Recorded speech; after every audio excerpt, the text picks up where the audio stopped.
Hello everyone. So আশা করছি তোমরা সবাই খুব ভালো আছো, আর আমিও কিন্তু বেশ ভালো আছি। তো চলো তাহলে আজকে ভিডিওটা স্টার্ট করা যাক। সো আজকে যাচ্ছি হচ্ছে গিয়ে দেবজিতের দিদির বাড়িতে। আমি ভুলে গেছিলাম, সরি। তো ওই দিক থেকে অনেকক্ষণ আগে দেবজিৎ এসে দাঁড়িয়ে রয়েছে হাঁ করে। আমার সাজতে গুজতে একটু লেট হয়ে গেছে, রোদ নেই আকাশে, তাও সানগ্লাসটা পরেছি। এবার যদি রোদ ওঠে তাহলে একটা ফটোশ্যুট করা যাবে, আমি খুলে বুঝতে পারছি না। যাই অনেক ডেট করে ফেলেছি। আমার টাইমিং ছিল 11টা, বাট এখন বাজে 12:10। সো এখন আমি ওখানে গিয়ে ঝাড় খেতে চলেছি। তো চলো যাওয়া যাক, লেটস গো।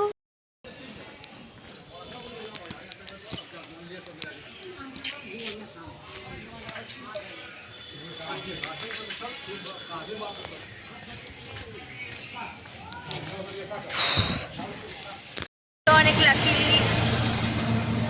আজকে, একদম আইসি। আর দেখছি টোটো কাকু দাঁড়িয়ে আছে, টোটো পেয়ে গেছি।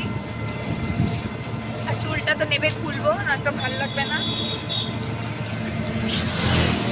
কুল লাগছে না। আর ওয়েদারটাও বেশ ঠান্ডা ঠান্ডা রয়েছে। যেই দেখেছি রোদ্দুর নেই, সানগ্লাস খুলে রেখে দিয়েছি আর ছাতা নিয়ে নিয়েছি, এত পাশ হয়ে যেত।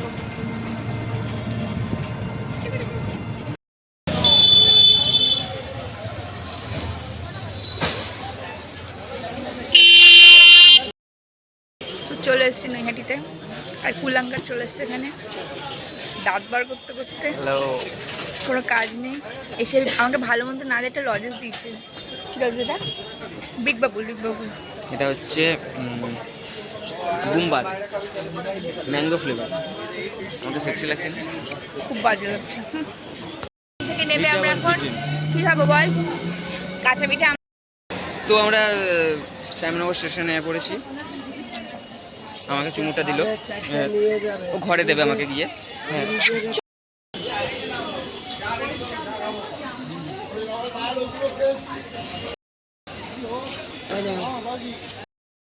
করে পারিস না আমার। দাঁড়া দাঁড়া দাঁড়া দাঁড়া।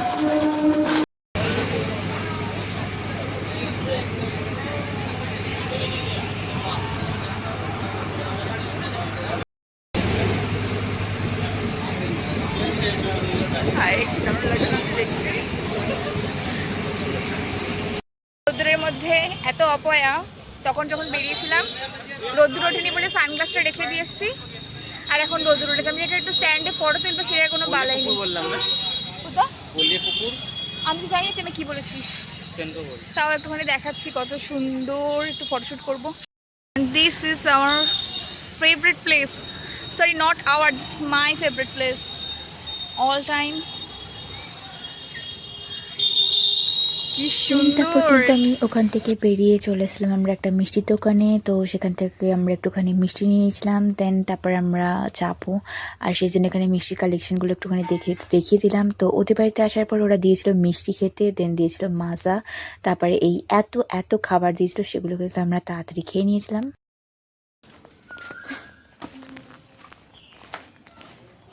এদিকে আসো। বাদরামো করছো না, বাদরামো করছো না তুমি? বাদরামো করছো কেন? হ্যাঁ, বাদরামো করে কী পাচ্ছ? তুমি চুপ করে থাকো, একটু চুপ করে। পুটু পুটু পুটু পুটু পুটু পুটু পুটু পুটু পুটু পুটু পুটু পুটু। তো তারপর কিন্তু ওরা সন্ধ্যাবেলা দিয়ে দিয়েছিলো আমাদেরকে দই। অ্যাকচুয়ালি খেতে বসার সময় দিয়েছিল, বলেছিলাম যে তখন খাবো না, দ্যাটসে কিন্তু সন্ধ্যাবেলা খেয়ে নিয়েছিলাম। আর এদিকে কিন্তু দেবজিৎ এখানে চেঞ্জ করে বসে পড়েছে, কারণ আমরা সন্ধ্যাবেলা ঘুরতে যাব, তো সেই কারণে। আর যেহেতু আমাদের থাকার কথা ছিল না, তো সেই কারণে আমরা যে জামা পরেছিলাম সেই জামা পরেই বসেছিলাম। আর তারপরে কিন্তু এখানে সবার সাথে একটুখানি সিরিয়াল দেখছিলাম। আর আমার পিসি শাশুড়িদের কথা কি আর বলি, এত ভালো। প্লাস দিদিভাই দাদাভাই, এদের কোনো তুলনা হবে না। আমি সত্যি খুব লাকি যে আমি ওদের মতো মানুষগুলোকে পেয়েছি। আর যাই হোক, কী বলবো, যত বেশি বলবো তত শেষ হবে না। আর এই জামাটা কিন্তু আমাকে আশীর্বাদে দিয়েছিল, জামাটার সাথে কিন্তু প্যান্ট ছিল। আর ওরা এক ঝলকে বা একবারেতেই যেটা নিয়েছে সেটাই কিন্তু আমার মানে পুরোপুরি সেটও হয়ে গেছিলো, মানে সেটা সত্যি অবাক লাগছিলো। তো আমি কিন্তু ফটাফট এই হেয়ার স্টাইলটা করে নিয়েছিলাম, বাট স্টিল দেখলাম যে আমাকে অতটা ভালো লাগছে না, বলে আমি এরকমই একটুখানি চুলটা করে নিয়েছিলাম। দেন সবাই মিলে আমরা একটুখানি ঘুরতে বেরিয়ে পড়েছিলাম। আর এতদিনের ড্রিম সাকসেস, যে আমি আমার বরের বাইকে করে যাচ্ছি নাইট রাইডসে। আর কি চাই জীবনে, ও কি খুশি আমি একদম, সিরিয়াসলি বলার মতো না। ভীষণই হ্যাপি, ভীষণ কাউকে বলে বলতে পারবো না সেটা কতটা হ্যাপি।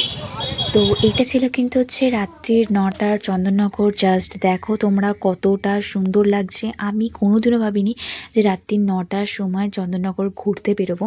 এটা আমার কাছে সত্যি একটা মানে বলে না সাডেনলি সারপ্রাইজ, এটা যেটাকে বলতে পারো। আর চন্দননগর আমার অল টাইম ফেভারিট, শুধু যে জগদ্ধাত্রী পুজোর জন্য তা নয় একদমই, সাথে চন্দননগর স্ট্যান্ডটার জন্য। আর তারপরে কিন্তু আমরা বেরিয়ে অনেকক্ষণ গল্প গুজব আড্ডা দেওয়ার পরে আমরা কিন্তু চলে এসেছিলাম এই চন্দননগর স্ট্যান্ডের কাছে।